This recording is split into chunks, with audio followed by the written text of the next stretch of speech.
ఘనత ప్రభావములు మన ప్రభు అయిన యేసుక్రీస్తు వారికి చెల్లుగాక.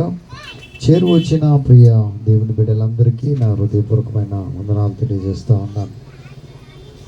ఈ సాయంత్రకాల సమయంలో ఈ రీతిగా దేవుడు మనకిచ్చిన గొప్ప సమయాన్ని బట్టి ఆయన స్తుతించడం, ఆయన గణపరచడం అనేది ఎంతైనా ప్రయోజనకరం, ఆశీర్వాదకరం అని దేవుని యొక్క వాక్యం తెలియజేస్తూ ఉండగా, దేవుని యొక్క వాక్యంలో నుంచి పరిశుద్ధ గ్రంథములో నుండి ద్వితీయోపదేశ కాండము 28వ అధ్యాయం మొదటి వచనాన్ని ఈ సమయంలో మనం చదువుదాం.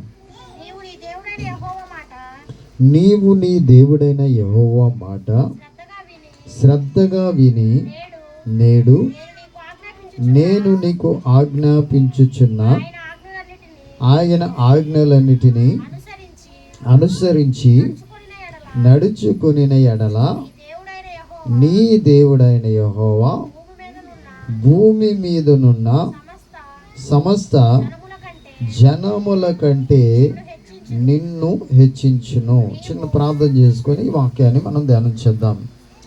మహాపరిశుద్ధుడా, మా ఘనమైన తండ్రి, నీకే వందనాలు, స్తుతులు, స్తోత్రాలు ప్రభా.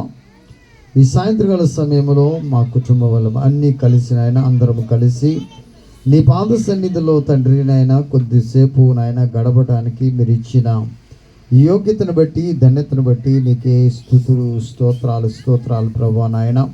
పాటల ద్వారా మీరు మహిమ పొందున్నారు, దాన్ని బట్టి స్తోత్రాలు ప్రభా నాయన. అలాగే తండ్రి నాయన వాక్య భాగము ద్వారా కూడా మీరు మహిమ పొందమని అడిగిన దానికి స్తోత్రాలు అయ్యా. తీసుకొచ్చిన బిడ్డలందరిని బట్టి స్తోత్రాలు ప్రభా నాయన.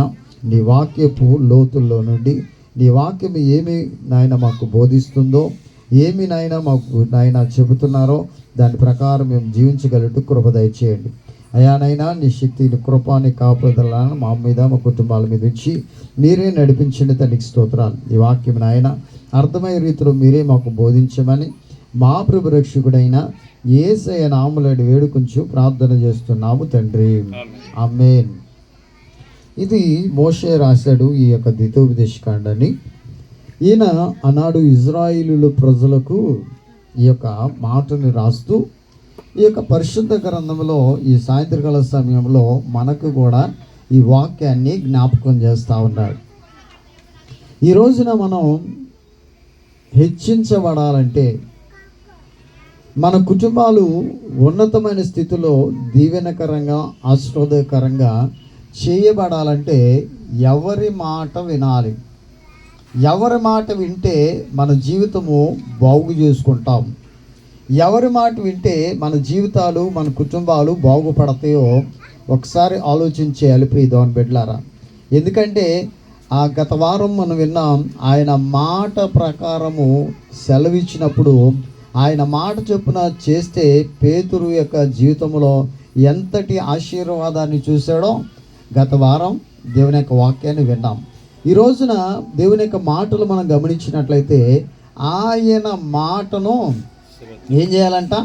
శ్రద్ధగా ఉండాలి, శ్రద్ధగా వినాలి అని రాస్తున్నాడు. ఇప్పుడు మీరు ఏదైనా పని చేస్తున్నారు అనుకోండి, శ్రద్ధగా పని చేయకపోతే ఆ పని ఏమైపోయింది? పాడైపోయిద్దా లేదా? ఇప్పుడు ఉదాహరణకి గోపమ్మ గారు ఉన్నారు, అన్నం వండుతున్నారు అనమాట. ఏంటంటే పొయ్యి మీద అన్నం పెట్టేసి వెళ్ళిపోయి ఎవరితోనో మాట్లాడుతూ ఉంది. ఏమనుకుంది?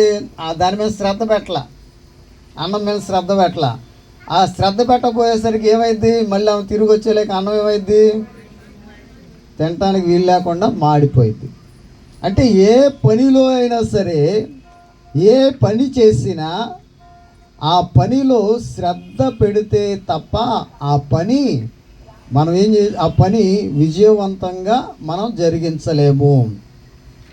అలాగనే దేవుని మీద మనం శ్రద్ధ నిలపకపోతే, దేవుని యొక్క వాక్యం మీద మనం శ్రద్ధ నిలపకపోతే మన కుటుంబాలు ఎలా బాగుపడతాయి? మన కుటుంబాలు ఎలా ఆశీర్వదించబడతాయి? ఆయన వాక్యము ఏమి బోధిస్తూ ఉందో, ఏమి ప్రకటిస్తూ ఉందో, ఏది మనకి దేవుని యొక్క వాక్యము సెలవిస్తూ ఉన్నాడో ఆ వాక్య ప్రకారం జీవిస్తేనే కదా మనము ఆశీర్వదించబడేది. అవునా కాదా? ఇప్పుడు దాని ప్రకారం చేయలేదనుకోండి, ఇప్పుడు ఉదాహరణకి అబ్రహాముని దేవుడు ఆశీర్వదించాడంటే అబ్రహాము దేవుని మాట విన్నబట్టే కదా దేవుడు ఆ అబ్రహామును ఆశీర్వదించాడు. వినకపోతే ఆశీర్వదించేవాడా? ఇప్పుడు అబ్రహామును ఏమన్నాడు?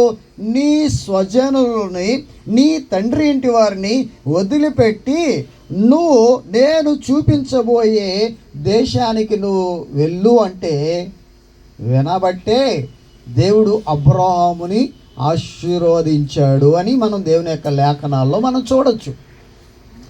ఈ సాయంత్రకాల సమయంలో ఒకసారి మనం కూడా ఆలోచన చేస్తే, మన కుటుంబాలు కూడా హెచ్చించబడాలంటే, మన కుటుంబాలు కూడా దీవించబడాలంటే, మన కుటుంబాలు కూడా ఆశీర్వాదించబడాలంటే ఏం చేయాలంట? దేవుని యొక్క మాటని ఏం చేయాలి? శ్రద్ధగా వినాలి. శ్రద్ధ పెట్టకపోతే, ఏ పనిలోనైనా శ్రద్ధ మనం పెట్టకపోతే ఆ పని ఏమైపోతుంది తెలుసా? పాడైపోతుంది.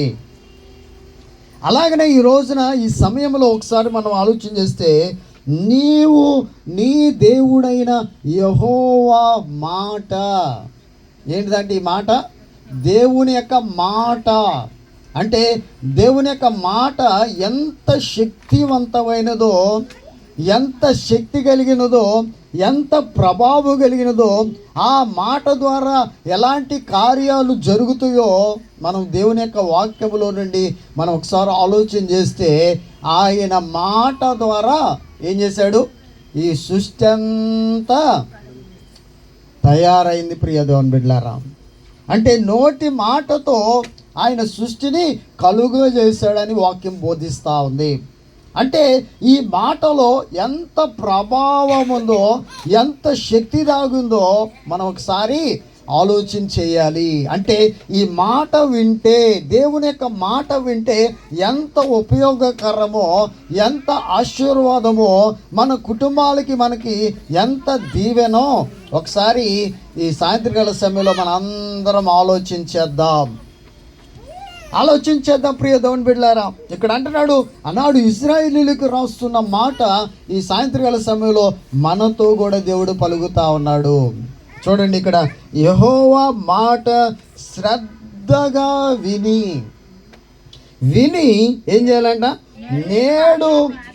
నేను నీకు ఆజ్ఞాపించుచున్నా. అంటే ఏదైతే ఆయన తెలియజేస్తున్నాడో, ఏదైతే చెబుతున్నాడో, ఆయన ఆజ్ఞలన్నిటినీ ఏం చేయాలంట? మనం అనుసరించాలి. ఒకటి, దేవుని యొక్క మాటని శ్రద్ధగా వినాలి. ఆ మాట ప్రకారము ఏం చేయాలి? అనుసరించాలి. ఏదో మాట విని వెళ్ళటం కాదు. అంటే ఈ రోజున వాక్యం తెలియని వాళ్ళు ఎవరైనా ఉన్నారా ఇక్కడ? వాక్యం అందరికీ తెలుసు, అవునా? అందరూ వింటూ ఉంటాం. కానీ వింటున్నాము, కానీ వినిన దాని ప్రకారం మనం అనుసరించట్లేదు. ఈ రోజున కార్యాలు మన కుటుంబంలో జరగట్లేదంటే, కార్యాలు మన జీవితంలో మనం చూడలేకపోతున్నామంటే, ఆశీర్వాదాన్ని మనం చూడలేకపోతున్నామంటే గల కారణం వింటున్నామే తప్ప ఏం చేయట్లేదు? మనం ఆచరణలోకి పెట్టట్లా, అనుసరించలేకపోతా ఉన్నాం. ఇక్కడ దేవుని యొక్క వాక్యము స్పష్టంగా బోధిస్తూ ఉంది. నీ దేవుడైన యెహోవా మాట శ్రద్ధగా విని ఏం చేయాలంట?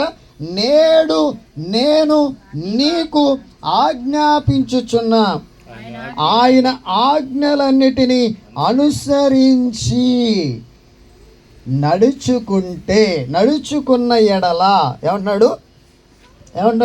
ఒకటి, మాట వినాలంట. ఆయన ఆజ్ఞాపించుచున్న ఆజ్ఞలన్నిటినీ అనుసరించి నడుచుకోవాలి. నడవకపోతే ఆశీర్వాదాన్ని చూడలేము, మన కుటుంబాలు దీవించబడలేవు. ఎవరైతే దేవుని యొక్క వాక్యాన్ని గైకొంటారో, వింటారో, దాని ప్రకారము జీవిస్తారో, దాని ప్రకారం ప్రవర్తిస్తారో వాళ్ళు మాత్రమే ఆశీర్వదించబడతారని దేవుని యొక్క వాక్యం సెలవిస్తూ ఉంది. నడిచిన ఎడలా ఏమన్నాడు ఇక్కడ? చూడండి ప్రియ దేవుని బిడ్డలారా, నడిచిన ఎడల నీ దేవుడైన యెహోవా ఏంటంట? ఈ భూమి మీద ఏం చేస్తాడంట?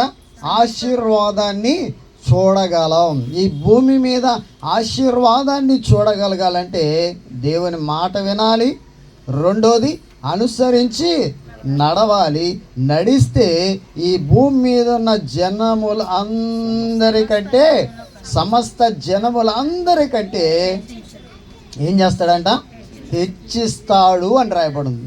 ఈరోజు మన కుటుంబాలు హెచ్చించబడాలంటే, మన కుటుంబాలు ఆశీర్వదించబడాలంటే నువ్వు ఎంత కష్టపడినా, ఎంత కష్టపడి ధనాన్ని సమకూర్చుకున్నా, ఎన్ని పనులకెత్తి ఆ ధనాన్ని నువ్వు కూర్చుకున్నా, దేవుడి మాట వినకపోతే, ఆయన ఆజ్ఞలు అనుసరించి నడుచుకోకపోతే, నువ్వు ఎంత సంపాదించినా, ఎంత ధనాన్ని నువ్వు కూర్చుకున్నా ఏమైతే నువ్వు పైకి రాలేవు. హెచ్చింపు అంటే పైకి నువ్వు ఉన్నతమైన స్థితిలోనికి రాలేవు. నువ్వు ఉన్నతమైన స్థితిలోనికి రావాలి అంటే, ఉన్నతమైన స్థితిలోనికి నీ దేవుడు తీసుకురావాలంటే ఆయన మాట వినాలి. రెండోది ఆయన ఆజ్ఞలు అనుసరిస్తూ నడుచుకోవాలి. ప్రియదేవుని బిడ్డలారా, ఎందుకంటే అనుసరించి నడుచుకున్న వ్యక్తులలో మొదటి వ్యక్తిగా అబ్రహామును మనం చూడొచ్చు. ప్రియదేవుని బిడ్డలారా, చూడండి ఆదికాండం 24వ అధ్యాయము మొదటి వచనాన్ని మనం చూస్తే, దేవుడు ఏ రీతిగా హెచ్చించి అతన్ని ఆశీర్వదించాడో మనం దేవుని యొక్క లేఖనాల్లో నుంచి మనం చూస్తే, ఆయన మాట విన్నాడు, ఆయన ఆజ్ఞలను అనుసరించి నడుచుకున్నాడు. కాబట్టి జనాలు అందరికంటే ఉన్నతంగా అబ్రహాముని ఆశీర్వదించినట్టు చూడొచ్చు. చదవమ్మా. అబ్రహాము బహుకాలము గడిచిన వృద్ధుడై ఉండెను. అన్ని విషయములలోనూ యెహోవా అబ్రహామును ఏం చేశాడంట? ఆశీర్వదించాడు అంటున్నాడు ఇక్కడ. అన్ని విషయాలలో అతడు కావలసిన, ఈ భూమి మీద కావలసినది ప్రతి ఆశీర్వాదాన్ని, ప్రతి దీవెనను పొందుకున్నాడు. కారణం ఏంటంట? దేవుని మాటని విన్నాడు, అనుసరించి ఏం చేశాడు? నడుచుకున్నాడు. కాబట్టి అబ్రహాం జీవితంలో ఏం చూసాం? ఇక్కడ అబ్రహాము దేవుని నమ్మెను, అది అతనికి నీతిగా ఎంచబడెను అని రాయబడింది. ఈ లేఖనాన్ని ఒకసారి మనం చూస్తే అబ్రహాము అన్ని విషయాల్లో ఆశీర్వాదించబడ్డాడంట. ఆనాడు ఆ దినాలలోనే, ఇప్పుడు ఇండియాలో రిలయన్స్ అధినేత ఉన్నాడు చూసావా, ధీరుభాయ్ అంబానీకి ఉన్న ఆస్తి ఆ దినాల్లో అబ్రహాంకే ఉందంట. 300 మంది పనోళ్ళు ఉన్నారంట ఆయన కింద. అంటే అంతటి ఆశీర్వాదాన్ని అబ్రహాము చూడగలిగాడంటే కారణం ఏమై ఉండొచ్చు? దేవుని మాట శ్రద్ధగా వినబట్టి, వెంటనే కాకుండా ఆయన ఆజ్ఞలను అనుసరించి నడుచుకోబట్టే అంతటి ఆశీర్వాదం చూడగలిగాడు. ఈ రోజున అలాంటి ఆశీర్వాదం మనము మన కుటుంబాలలో, మన బిడ్డలలో, మన జీవితంలో చూడాలంటే ఏం చేయాలమ్మా? అంటే శ్రద్ధగా వినాలి. ఒక మాట, ఫస్ట్ మాట ఏంటి? శ్రద్ధగా వినాలి. అంటే నువ్వు తల్లిదండ్రుల మాట వినవో కాదు కానీ, లేకపోతే ఎవరి మాట వింటారో వినరో కానీ, దేవుని మాటను శ్రద్ధగా విన్న వ్యక్తి ఆశీర్వదించబడతాడు. ఖచ్చితంగా ఆశీర్వదిస్తాడు దేవుడు. అంత మాత్రమే కాకుండా ఆయనను ఆజ్ఞలను అనుసరించగలిగి నడవగలిగితే భూమి మీద ఉన్న సమస్త జనుల కంటే ఏం చేస్తాడంట? హెచ్చిస్తాడు అని దేవుని యొక్క వాక్యం సెలవిస్తూ ఉంది. అందుకే ఇక్కడ ప్రియ దేవుని బిడ్డలారా, ఇంకో మాటని అదే అధ్యాయంలో మనం చూస్తే 14 వచనం చూడండి. అక్కడ ద్వితీయోపదేశకాండం 28వ అధ్యాయం 14 వచనం చదవండి. 14 వచనం. అన్య దేవతలను అనుసరింపకయు వాటిని పూజింపకయు నున్న ఎడల నీవు అనుసరించి నడుచుకొనవలెనని నేడు నేను నీకు ఆజ్ఞాపించుచున్న నీ దేవుడైన యెహోవా ఆజ్ఞలను విని వాటిని అనుసరించి గైకొనిన ఎడల యెహోవా నిన్ను తలగా నియమించును గాని తోకగా నియమింపడు. నీవు పైవాడిగా ఉందువు గాని క్రింద వాడివిగా ఉండవు అంటున్నాడు. ఇక్కడ వాక్యం ఆయన ఏమన్నా తప్పు చెప్తున్నాడా దేవుడు? ఎందుకు మనం హెచ్చించబడట్లేదు? ఎందుకు మనం ఆశీర్వాదానికి కారణభూతులు అవ్వట్లేదు? కానీ కారణం ఏంటి? ఎవరిలో లోపం ఉంది? దేవుడిలో లోపం ఉందా? మనలో లోపం ఉందా? మనం ఏం చేస్తాం? అన్నీ వింటూ ఉంటాం. ఈ లోక సంబంధమైన చక్కగా వింటూ ఉంటాం. ఎవరైనా కూర్చోబెట్టి చక్కగా పక్కింటాం గురించి బాగా చెబుతుంది అనుకోండి, ఏం చేస్తాం? మనకి అన్నం ఆకలి కూడా గుర్తురాదు, మంచి నీళ్ళు కూడా గుర్తురావు. అవునా? అదే దేవుని సన్నిధిలో కూర్చుంటే మంచి నీళ్ళు వస్తాయి, అబ్బో చెమట పోసేస్తూ ఉంటుంది, ఎట్టు అంటూ ఉంటాం. అదే పక్కన అంతా కూర్చొని మాట్లాడుతూ ఉంటే చెమట కూడా పట్టదు. ఎంత హాయిగా ఉంటాయి ఆ మాటలు. ఒకసారి ఆలోచన చేద్దాం ప్రియ దేవుని బిడ్డలారా. ఈ రోజున మనం హెచ్చించబడలేకపోతున్నామంటే, ఆశీర్వాదానికి కారణభూతులుగా ఆశీర్వదించబడలేకపోతున్నామంటే గల కారణం దేవుడు స్పష్టంగా చెప్తా ఉన్నాడు. ఎందుకంటే మనం ఆయన మాటనే శ్రద్ధగా వినాల్సిందే. రెండోది, ఆయన ఆజ్ఞల ప్రకారం అనుసరించి నడుచుకోవాల్సిందే. నడుచుకున్న వారి జీవితం ఎలా ఉంటాడంటే తల ఎత్తుకుండే విధంగా చేస్తాడు, కానీ తల దించుకుండే విధంగా దేవుడు చెయ్యనే చేయడు. నువ్వు పైవానిగా ఉంటావే కానీ క్రిందవానిగా ఉంచడని దేవుని యొక్క వాక్యము స్పష్టంగా తెలియజేస్తూ ఉంది ప్రియ దేవుని బిడ్డలారా. అందుకే ఆయన మాటలు అనేది చాలా జాగ్రత్తగా వినాలని దేవుని యొక్క వాక్యం సెలవిస్తుంది. అందుకే సామెతల గ్రంథకర్త 4వ అధ్యాయంలో మనం చూసినట్లయితే 8వ వచనములో రాస్తా ఉన్నాడు, ఎప్పుడైతే దేవుని యొక్క ఆజ్ఞలను, దేవుని యొక్క వాక్యాన్ని మనం గొప్ప చేస్తే మన జీవితం దేవుడు ఎలా హెచ్చిస్తాడో ఇక్కడ రాస్తా ఉన్నాడు ప్రియ దేవుని బిడ్డలారా. దానిని గొప్ప చేసిన ఎడల అది నిన్ను హెచ్చించును, దానిని కౌగలించిన ఎడల అది నీకు ఘనతను తెచ్చును. పై వచ్చిన చదివితే మనకు అర్థమైంది. జ్ఞానము సంపాదించుకున్నటే జ్ఞానమునకు ముఖ్య అంశము. ఏం సంపాదించుకోవాలంట? జ్ఞానం అంటే ఎవరు? మన ప్రభువుని సంపాదించుకోవాలి. యేసు ప్రభుని సంపాదించుకోవటమే జ్ఞానానికి ముఖ్య అంశము, మూల కారణము. మూల కారకుడు ఎవరు? యేసు ప్రభువే. అంటే వాక్యమై ఉన్న దేవుడే, ఆదిలో ఉన్న దేవుడే ఈ దినాలలో కూడా మన మధ్యలో కృపా సత్య సంపూర్ణంగా మన మధ్య నివసిస్తున్న దేవుడుగా యేసు ప్రభు ఉన్నాడు. జ్ఞానమైన దేవుడు. ఆ జ్ఞానము ముఖ్య అంశం ఏంటంటే జ్ఞానాన్ని మనం పొందుకోవటమే అని రాస్తున్నాడు. ఏమన్నాడు ఇక్కడ? నీ సంపాదన అంతా ఇచ్చి ఏం చేయాలంట? బుద్ధి సంపాదించుకునము. సంపాదన అంటే ఏంటి? మన సమయాన్ని ఎక్కువగా దేవునికి ఇచ్చి ఏం చేయాలంట? ఆయన దగ్గర నుంచి మంచి బుద్ధిని సంపాదించుకోవాలి.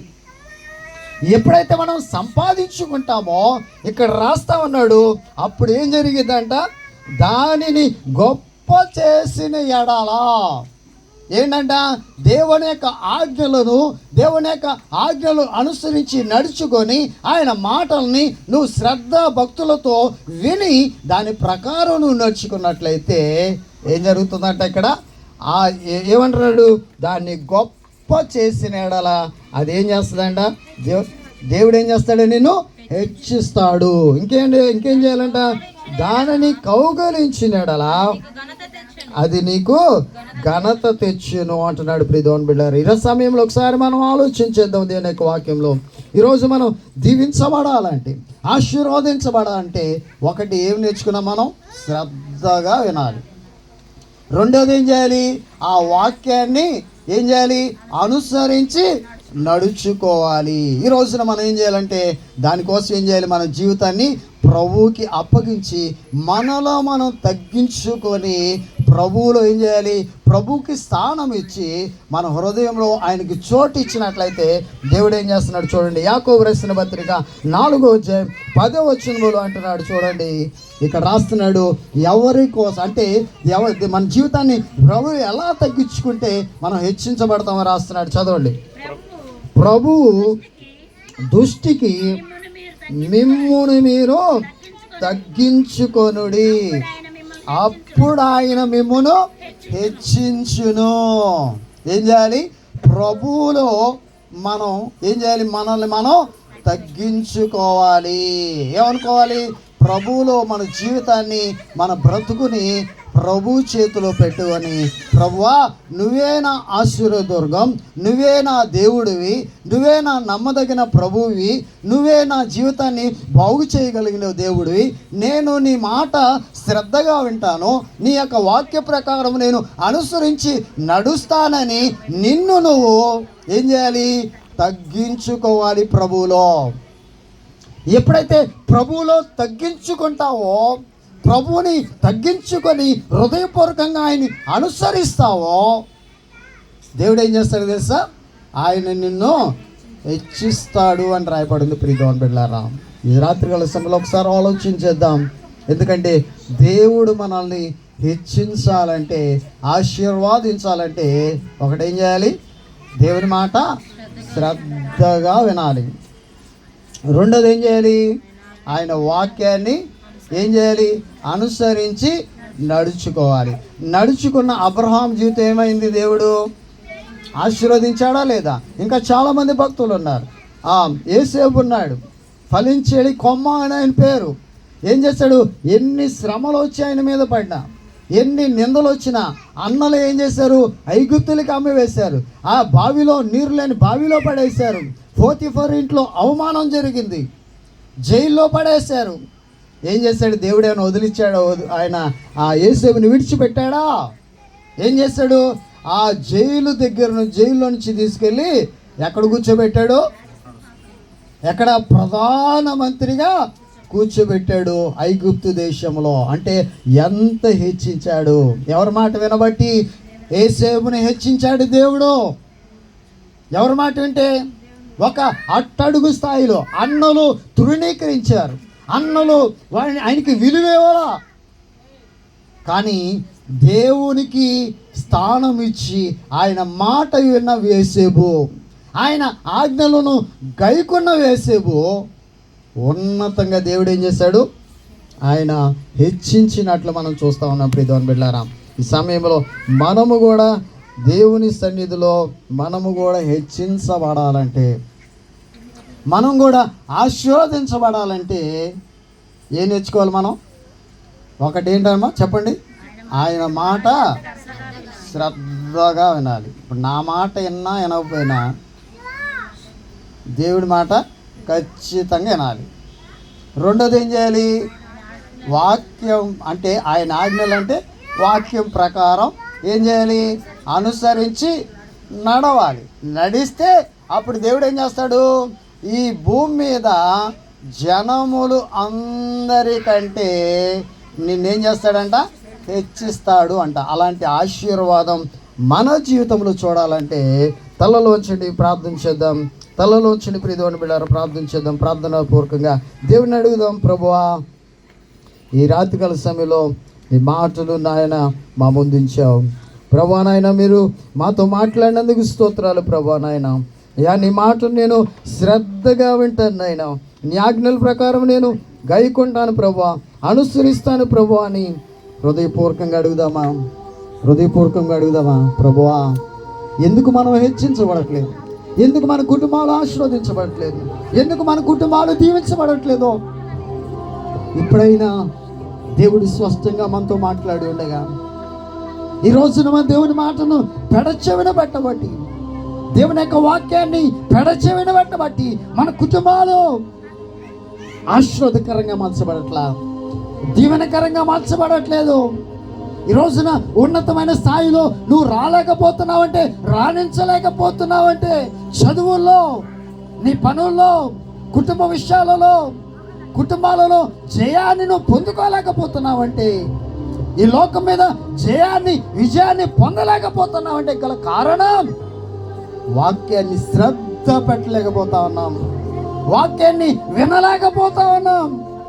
అందుకే మన కుటుంబాలు ఇలా ఉన్నాయి. ప్రియ దేవుని బిడ్డలారా, రాత్రికాల సమయంలో దేవుడు మాట్లాడిన మాటను చెవిన పెట్టకుండా, దేవుని యొక్క మాటని తృణీకరించకుండా నీవు లోబడినట్లయితే, ఆయన మాట విన్నట్లయితే, ఆయన వాక్యానుసారంగా నువ్వు అనుసరించినట్లయితే ఎంత మేలో ఒకసారి ఆలోచించండి. ప్రభా, ఇక్కడి నుంచి నేను ఉంటాను ప్రభా, ఇక్కడి నుంచి నేను అనుసరిస్తాను ప్రభా, నీ వాక్యం పట్ల శ్రద్ధ నిలుపుతానయ్యా, నీ వాక్యం నేను చదువుతాను ప్రభా, నీ వాక్య ప్రకారం నేను ప్రవర్తిస్తాను ప్రభా. అయ్యా, నీ వాక్యం సెలవిస్తుంది, సమస్త జనుల అందరికంటే నిన్ను హెచ్చిస్తాను అని దేవుడు చెప్పావు నాయన. నేను హెచ్చించబడాలని, ఆశీర్వదించబడాలని, దీవించబడాలని ఆశపడుతున్నా. వింటానయ్యా, ఇక్కడి నుంచి నీ వాక్య ప్రకారం నేను నడుస్తాను ప్రభు అని ప్రార్థించేద్దాం. ప్రార్థన లేకపోద్దాం.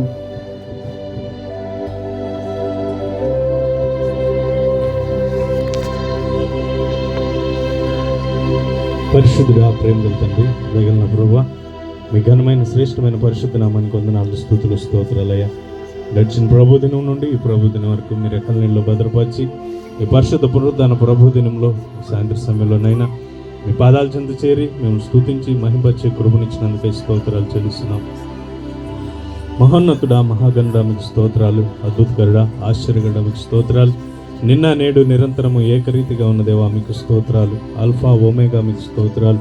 ఆది సంభూతుడా, మీకు స్తోత్రాలు చెల్లిస్తున్నాం. నైనా ఏ యోగ్యత లేని మమ్మల్ని ప్రేమించి ఈ శ్రేష్టమైన సమయంలో మీ పాదాల చెంత గడిపే కృపనిచ్చినందుకే స్తోత్రాలు చెల్లిస్తున్నాం. నైనా ఎక్కడ ఇద్దరు ముగ్గురు కూడి నా నామం స్తుతిస్తారో వారి మధ్యలో నేను ఉంటానని సెలవిచ్చింది దేవా, మీకు వందనాలు. మా మధ్యలో మీరున్నందుకై కృతజ్ఞతాస్తుతులు, స్తోత్రాలు చెల్లిస్తున్నాం. అయ్యా, పాటల ద్వారా మీరు మహిమ పొందినందుకు స్తోత్రాలు. అయ్యా, మీ దాసుని నిలబెట్టి మాతో మాట్లాడిన ప్రతి మాటకై కృతజ్ఞతాస్తుతులు, స్తోత్రాలు చెల్లిస్తున్నాం. నైనా అయ్యా, మీ మాట శ్రద్ధగా విని మీ ఆజ్ఞలన్నిటిని అనుసరించి నడుచుకుంటే ప్రభువా, మీరు మాకిచ్చే దీవెనలు, ఆశీర్వాదాలు, మేలులు ఎంతో గొప్పవి. నైనా అయ్యా, మమ్మల్ని తలగా నియమించే దేవుడు నైనా మీకు స్తోత్రాలు చెల్లిస్తున్నాం. మీ వాక్యానుసారంగా జీవించే భాగ్యం దయచేయమని అడుగుతున్నాం. నైనా ఈ రాత్రి వేళ చేరువచ్చిన ప్రతి ఒక్క బిడ్డను పేరు వేరు వరుసను దీవించండి, ఆశీర్వదించండి ప్రభా, మీకు వందనాలు చెల్లిస్తున్నాం. గడిచిన వారమంతట్లోనైనా మాకు చేసిన ప్రతి విధమైన మేలును బట్టి, ఉపకారాలను బట్టి, అద్భుత కార్యాలు, ఆశ్చర్య కార్యాలను బట్టి నైనా మీ పాదాల చెంత కృతజ్ఞతాస్తుతులు చెల్లిస్తున్నాం. నైనా దీవించండి, ఆశీర్వదించండి, మీ కృప చేత బలపరచమని అడుగుతున్నాం తండ్రి, మీకు వందనాలు. ఇంకా నైనా ఎండలు అధికంగా ఉన్నాయి, దయతో కనికరించండి, కృప చూపించండి ప్రభా. నైనా ఆనాడు ఇశ్రాయేలీలను నైనా పగలు మేఘ స్తంభంగా నడిపించిన దేవా, స్తోత్రాలు. ఈ సమయంలో ప్రభా అయా, మీ సహాయం కోసం మేము అడుగుతుండగా కృప దయచేయమని అడుగుతున్నాం. ఈ రాత్రి వేళ ప్రభా మా మధ్యకి నడిపించిన ప్రేమను బట్టి నైనా, బిడ్డలను బట్టి స్తోత్రాలు చెల్లిస్తున్నాం. మీతో నైనా మేమందరం కలిసి అయా మీలో ఆనందించే భాగ్యం ఇచ్చినందుకే స్తోత్రాలు చెల్లిస్తున్నాం. అయా, ఈ రాత్రి వేళ ప్రభా కొద్దిసేపు మీ పాదాల చెంత గడపడానికి మీరు ఇచ్చిన ధన్యతకే స్తోత్రాలు. అయ్యా, ఈ సమయంలో మా గృహాలకు వెళ్తూ ఉండగా దీవించి, ఆశీర్వదించి, క్షేమమిచ్చి పంపించండి. మరొక పరిశుద్ధ పునరుద్ధాన ప్రభు దినంలో ఈ రీతిగా మేమంతా చేరి మేము స్తుతించి మహింపరిచే వరకు మీ కృప కాపుదల మాతో ఉంచి మమ్మల్ని నడిపించమని మా ప్రభును, మా రక్షకుడైన నజరేయుడైన యేసుక్రీస్తు పరిశుద్ధ నామంలో కృతజ్ఞతాస్తుతులు చెల్లించి ప్రార్థిస్తున్నాం తండ్రి, ఆమేన్. పరలోకమందున్న మా తండ్రి, నీ నామం పరిశుద్ధపరచుగాక, నీ రాజ్యం వచ్చినగాక, నీ చిత్తం పరలోక భూమి మీద నెరవేరునుగాక. మాకు కావాల్సిన అన్ని నామం మాకు దయచేయండి. మా రుణస్తులు క్షమించి ప్రకారం రుణములు క్షమించండి. మా శోధనలో కీడు స్థాపించు. ఎందుకనగా రాజ్యం, బలము, శక్తి, మహిమ నిరంతరం నీవే నావు తండ్రి, ఆమేన్. మన పరమ తండ్రి అయిన దేవుని ప్రేమ, కుమారుడైన యేసుక్రీస్తు యొక్క కృప, పరిశుద్ధాత్మిక అన్యోన్య సంవత్సరం నిత్యం ఎల్లప్పుడూ సదాకాలం మనకును మన కుటుంబాలకు తోడుగా ఉండి ఎల్లప్పుడూ దేవుడు నడిపించునుగాక. ఆమేన్, ఆమేన్.